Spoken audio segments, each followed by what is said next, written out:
What's going on, boys and girls? We're going to do a really simple recipe today that I think a lot of people take for granted when they're cooking. I'm trying to get my light right.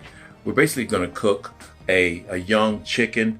We're going to bake it. It's real simple. It's going to be a real quick video. But I think people see it and they get intimidated by it, and it's such an easy thing to do that it doesn't take but a few minutes to prepare. And the way I cook it, it always comes out good. If you don't have a digital thermometer, invest in one. If you can also go by when the bones start to separate from the meat as well too, but a good meat thermometer will tell you a lot. Okay, we're going to start off with two little 5-pound young chickens here. I just bought these together and I'm going to cook both of them at the same time. We're going to have some spices here. Of course, you watch a lot of my videos. I use a lot of Tony Chachere's. Tony Chachere's has salt, red pepper, chili powder, garlic powder, dehydrated garlic, and some anti-caking things. I'm going to use a little bit of dill weed. Going to use a little bit of thyme.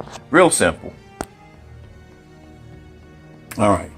Now they tell you not to rinse chicken off anymore because it splatters, gets it all over your stuff. What I do is I take everything out of the sink, all my utensils and all that, and I do rinse it out.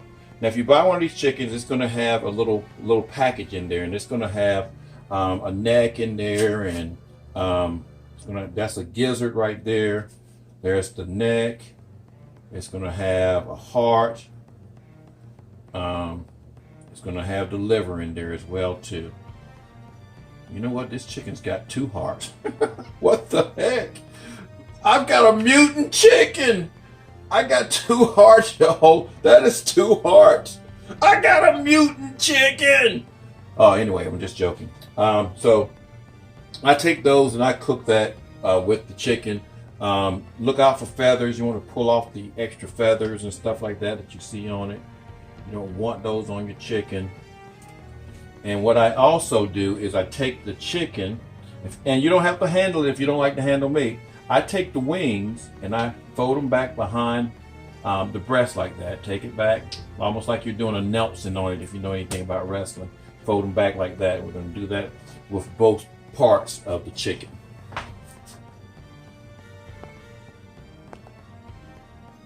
All right, the next thing you're going to do is going to kind of season your chicken here. And I just sprinkle it on liberally here. I mean, you don't want to overdo it, but you want to cover it real well. And you're going to do this again when you put it in your platter here, in your cooking plate.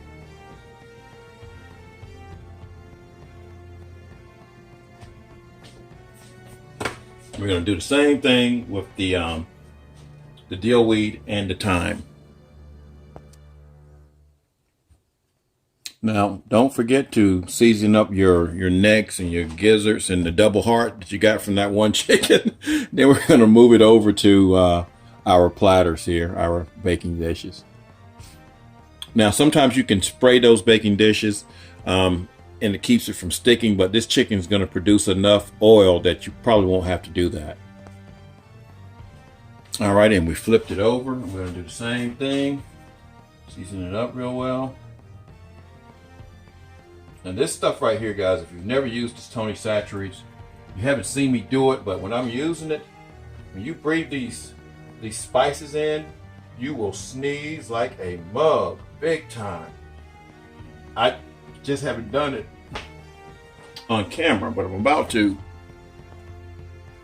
Alrighty, I put my spices on both sides. And something else that I do is I go ahead and I spray it with some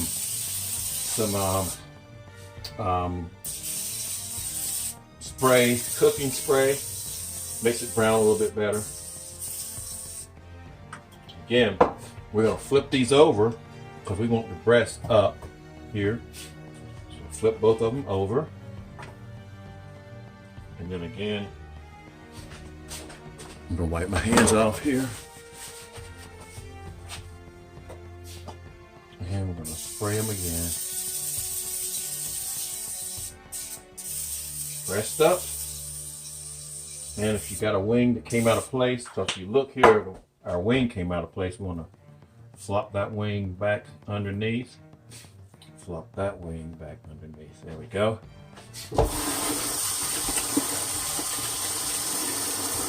And again, if you flipped it and you still have some seasonings missing, you can always add some more seasonings to it here. But some of it went on the other side when I flipped it. So. But again, it'll still taste delicious, guys. Now we're gonna go to the oven. Oven's preheated to about 325, 350. 325 will cook it almost like you're cooking a Thanksgiving turkey. A bird this size is only gonna take about an hour, hour and a half, if that long. Okay, now this is not something that you just want to have, but it's something that's cool to have, guys. Get you one of these little meat thermometers, little digital meat thermometers. It's got a thing that you can walk away with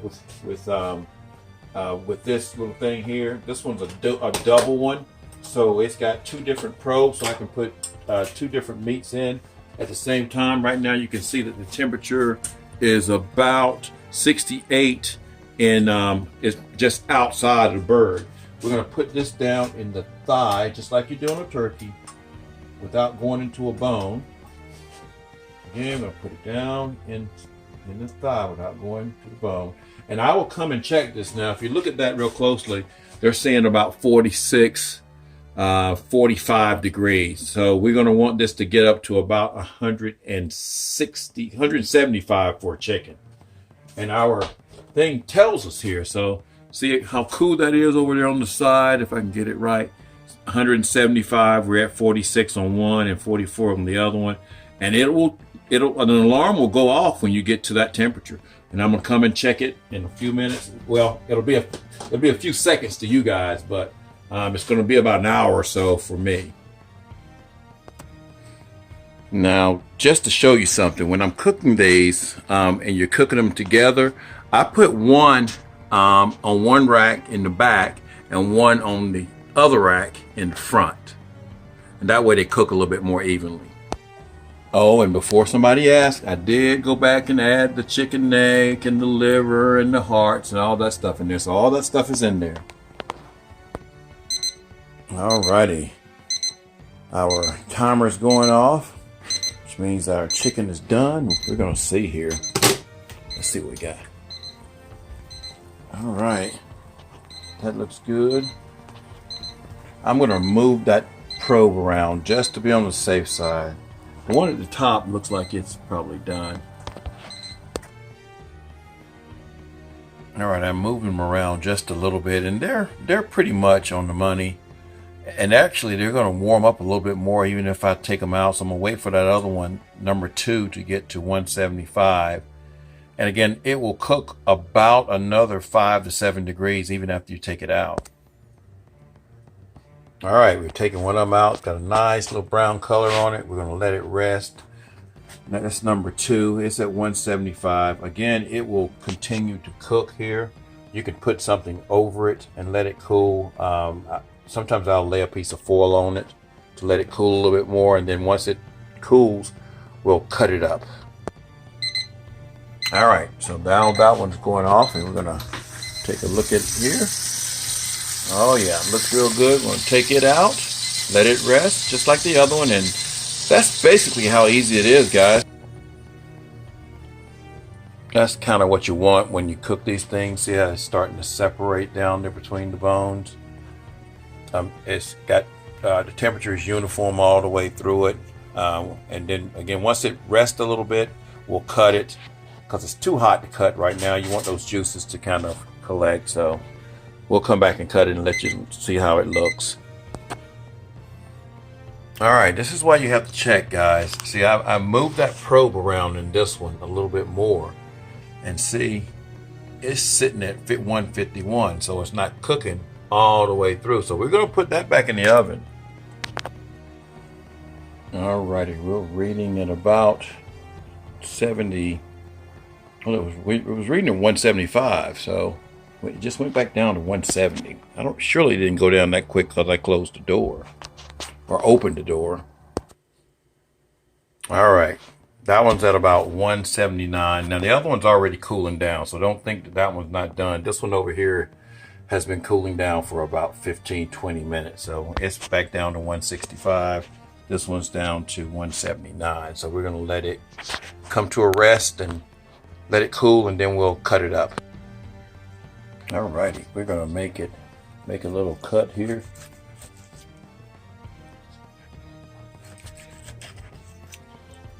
See, that's done all the way through. Cut on this side. That's done all the way through as well too. So that looks good. There we go. Now that looks red, guys, but it really is not red. That is done. It's not bloody or anything like that. I guess it's the lighting, but it really is not. It doesn't look as pink as this camera's making it look. It looks nice and done. It came out of the bone nicely as well. Alrighty, there the chicken is all cut up and it looks done, guys. I've tasted it. It tastes done. That's just how easy it is to bake a chicken. So try it at home. Put your own kick to it, your own spices to it. It'll come out good every time. Watch the temperatures. Thanks. We'll see you the next time.